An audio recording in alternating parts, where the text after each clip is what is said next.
مشقتوں کی چکی میں پستے پستے پستے پس کے رہ گئے. ہائے ہائے ہائے ہائے. 10 سال گالیاں گالیاں پتھر گالیاں پتھر.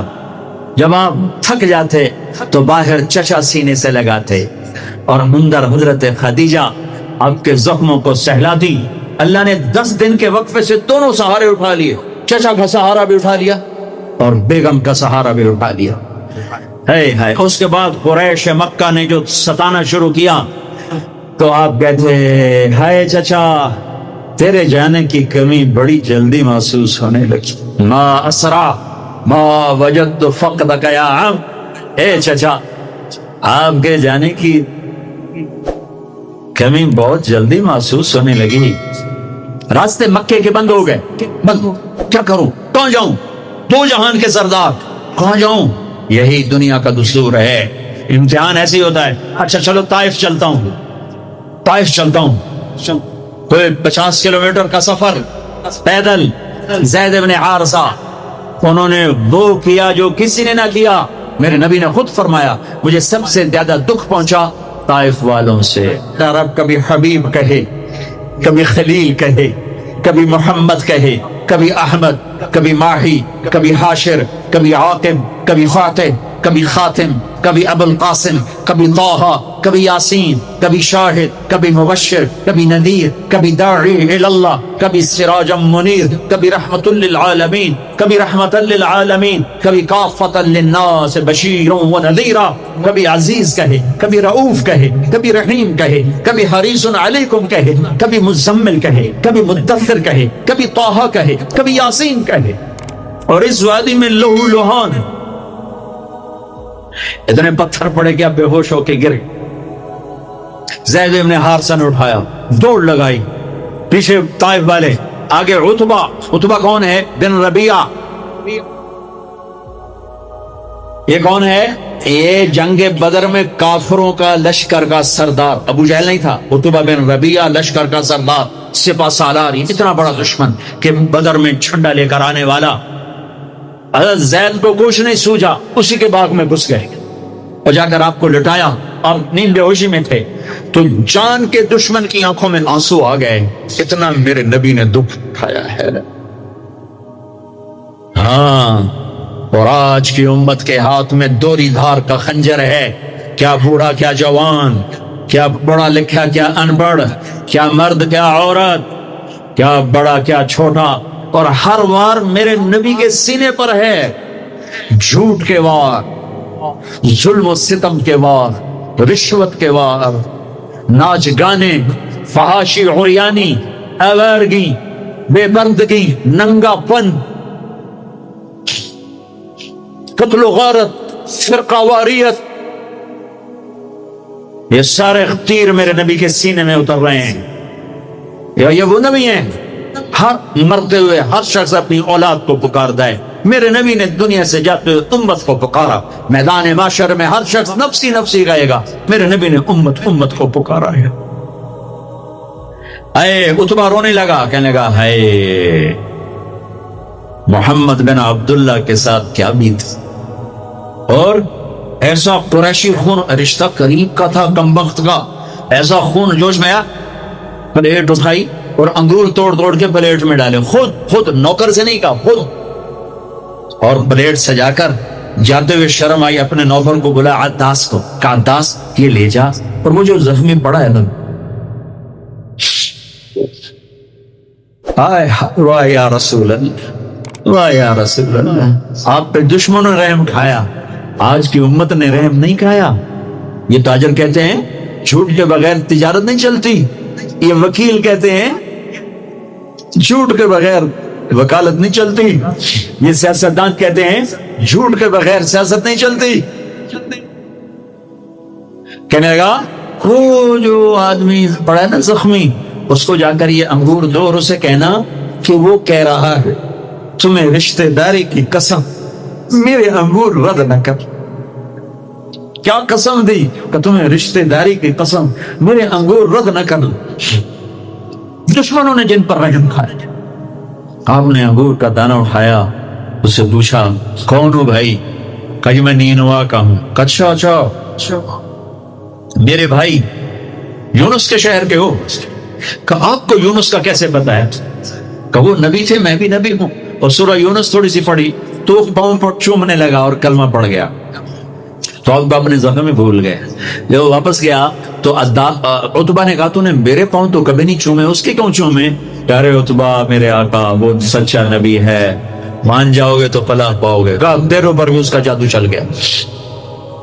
پھر آپ نے ایک دعا مانگی ہے اسی انگور کی بیل کے نیچے، اللہم انی اشکو الیک ضعف قوت وقلت حیلت وحوانی علی النار۔ اے میرے رب آج میں کوئی دکھ سکھ نہ پھولوں تیرے ساتھ، اپنا کوئی دکھ نہ بیان کروں تجھے میرے مولا۔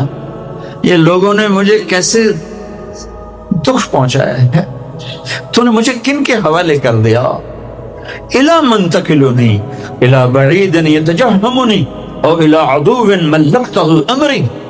یہ نا آشنا، یہ دشمن ان میرا یہ حال کر دیا۔ ان لم تکن علی ساخطا فلا ابالی، لیکن میرے رب اگر تو مجھ سے راضی، میرا کام بن گیا، میں لہو لہان ہوں، مجھے پتھروں نے توڑ دیا ہے، تو راضی ہے، کام بن گیا۔ ایک شاعر نے کہا ہے لیتک تحلو لیتک تحلو والحیات مریرۃ ولیتک طغی والانام غضاب ولیت الذی بینی وبینک عامر وبینی وبین العالمین خراب ولیت الشرابی من ودادک صافیا وشربی من ماء المعین السراب اذا صح منک البد فالکل عین وکل الذی فوق التراب التراب۔ یہ شاعر زندہ ہوتا میں اس کے ہونٹ چومتا، کیا کلام اس نے کہا۔ اس نے تو ایک بادشاہ کی تعریف میں کہا تھا، میں اسے اللہ پر فٹ کر رہا ہوں، اے رب میرے نبی نے زبان حال سے یہ کہا، زبان حال سے یہ کہا، اے میرے رب آپ راضی ہیں اور جگ ناراض ہے تو میں خوش ہوں۔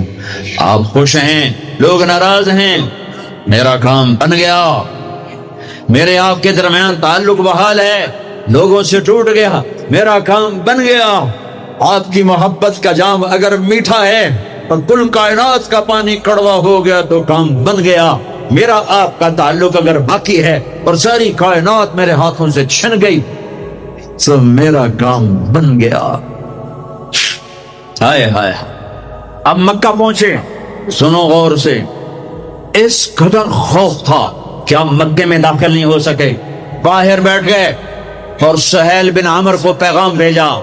پہلے تو چچا کا شیلٹر تھا، ان کی حفاظت تھی، وہ اٹھ گئے، حفاظت اٹھ گئی۔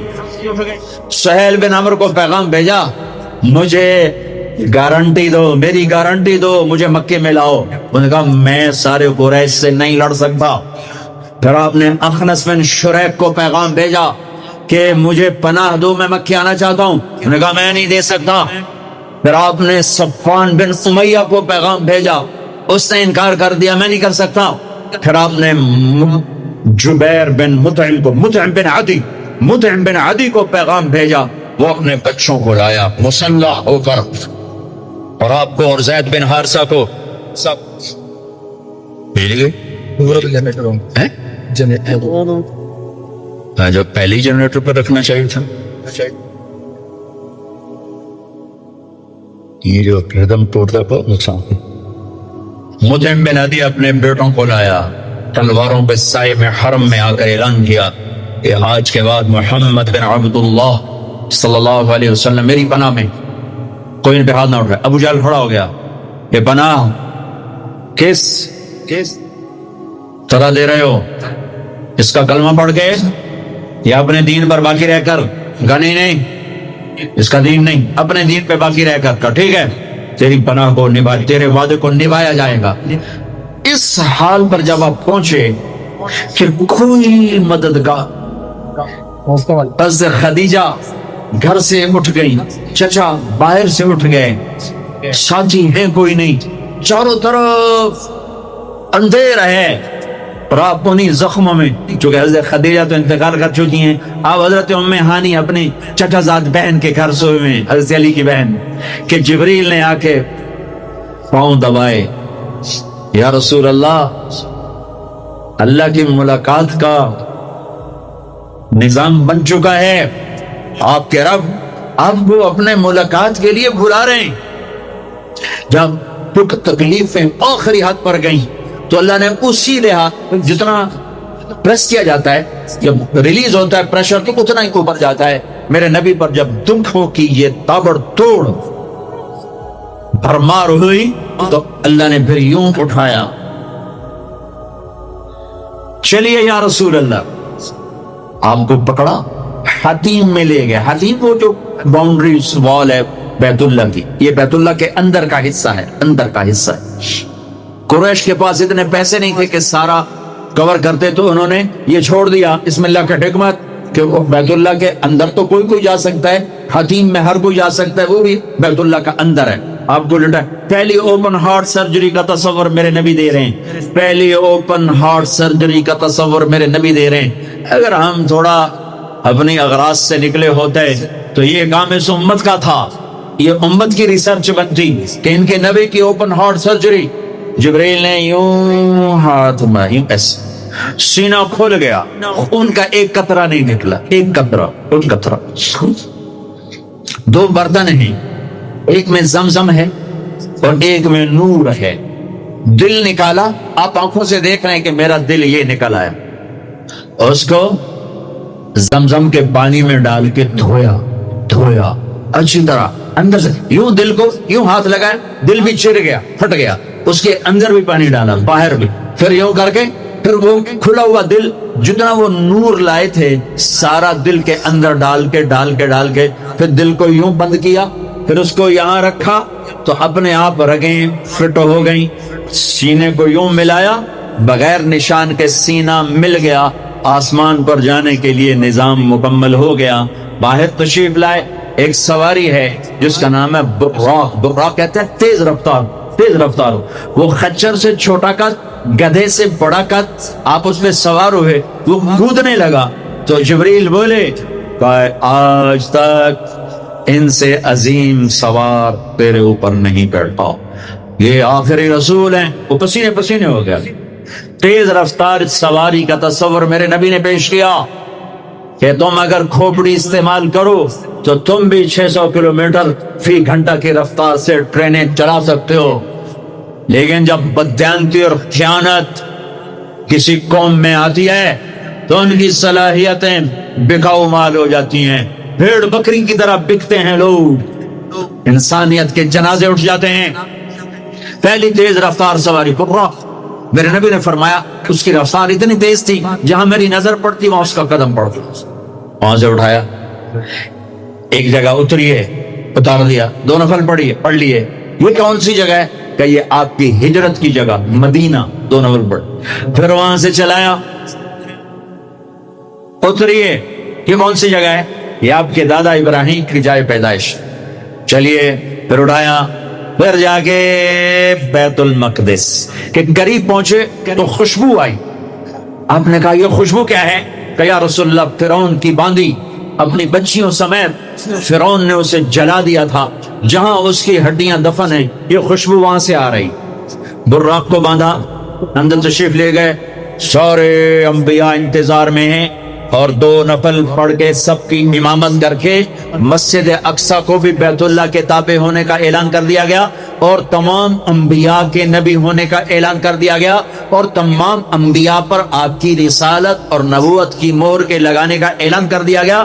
آپ امام بنے اور تمام انبیاء مقتدی بنے، اور یہ اعلان ہوا کہ اب صرف ان الدین عند اللہ الاسلام، اب عیسیٰ علیہ السلام بھی آ جائیں تو شریعت محمدی چلے گی، اب موسیٰ علیہ السلام بھی آ جائیں تو شریعت محمدی چلے گی، اب سب کی شریعتیں ختم، اور مسجد اقصی کی بیت اللہ ہونے کی حیثیت ختم، اب سب بیت اللہ کی طرف رخ کریں گے، جو بعد میں ہوا۔ اس کے بعد آپ اوپر تشریف لے لیں۔ نکلنے والوں کی حیرت انگیز کارگزاریاں۔ حضرت مولانا طارق جمیل صاحب اس کتاب میں فرماتے ہیں کہ حضور صلی اللہ علیہ وسلم کی سنت دل کی گہرائیوں میں اتر جائے کہ بس اب میرے نبی کا طریقہ ہے، میں اس کے خلاف نہ کروں گا۔ اس سطح پر آنا ہر مسلمان پر فرض ہے، اور اتنا احسان وہ کر گئے ہیں، یا تو کوئی ان جیسا محسن لاؤ پھر ان کا طریقہ چھوڑو، یا ان جیسا کوئی قربانی کرنے والا لاؤ پھر ان کا طریقہ چھوڑو۔ جا کر پوچھو تو صحیح احد کے وادی میں کہ یہاں آپ کے نبی کو کیسے پتھر پڑے تھے، کس طرح کافروں نے گھیرے میں لے لیا تھا اور چاروں طرف سے تلواروں کی بارش برس رہی تھی، اور بڑے بڑے جانثاروں کے قدم اکھڑ چکے تھے، اور آپ صبر کی چٹان بن کر کھڑے ہوئے تھے۔ ایک پتھر پڑا منہ پر، دانت ٹوٹ گئے، کڑیاں اندر گھس گئی گالوں کے اندر۔ ابو بکر رضی اللہ عنہ آگے بڑھے تو ابو عبیدہ رضی اللہ عنہ کہنے لگے، ابو بکر تجھے اللہ کا واسطہ پیچھے ہٹ جا، یہ عزت مجھے لینے دے۔ اب ہاتھ سے نکلنا مشکل ہو رہا تھا تو اپنے دانتوں سے ایک کڑی کو نکالا، کڑک ایک دانت ٹوٹ گیا، ساتھ ہی کڑی نکل آئی، پھر دوبارہ اپنے منہ میں لیا، دوسری کو کھینچا، دوسرا دانت ٹوٹ گیا، کڑی باہر نکل آئی، پھر تیسری کڑی کو دانت ڈالے، پھر تیسرا دانت بھی ٹوٹ گیا، کڑی باہر نکل آئی، پھر چوتھا دانت ٹوٹ گیا، اگلے دونوں اوپر نیچے کے دانت ٹوٹ گئے۔ اس کے باوجود صحابہ کرام فرماتے ہیں ان دونوں دانتوں کے ٹوٹنے سے تو حسن آدھا رہ جاتا ہے، لیکن ہم دیکھتے تھے کہ حضرت ابو عبیدہ کا حسن دوبالا ہو گیا۔ جس کے اگلے دو دانت ٹوٹے، اوپر نیچے کے ٹوٹے، اس کو احتم کہتے ہیں۔ تو آدمی یوں ہو جاتا ہے، ابو عبیدہ رضی اللہ عنہ کا حسن پہلے سے زیادہ ہو گیا۔ یہ پھر ادھر گئے، عبداللہ بن کمیہ نے اپنے سر پر تلوار ماری، ایک تلوار یہاں پڑی، 1 مہینے تک زخم رہا، ایک تلوار سر پر پڑی، اس سے چکرا کر گڑھے میں گر گئے، بے ہوش ہو گئے۔ یہاں یہ خبر مشہور ہو گئی، حضور صلی اللہ علیہ وسلم شہید ہو گئے۔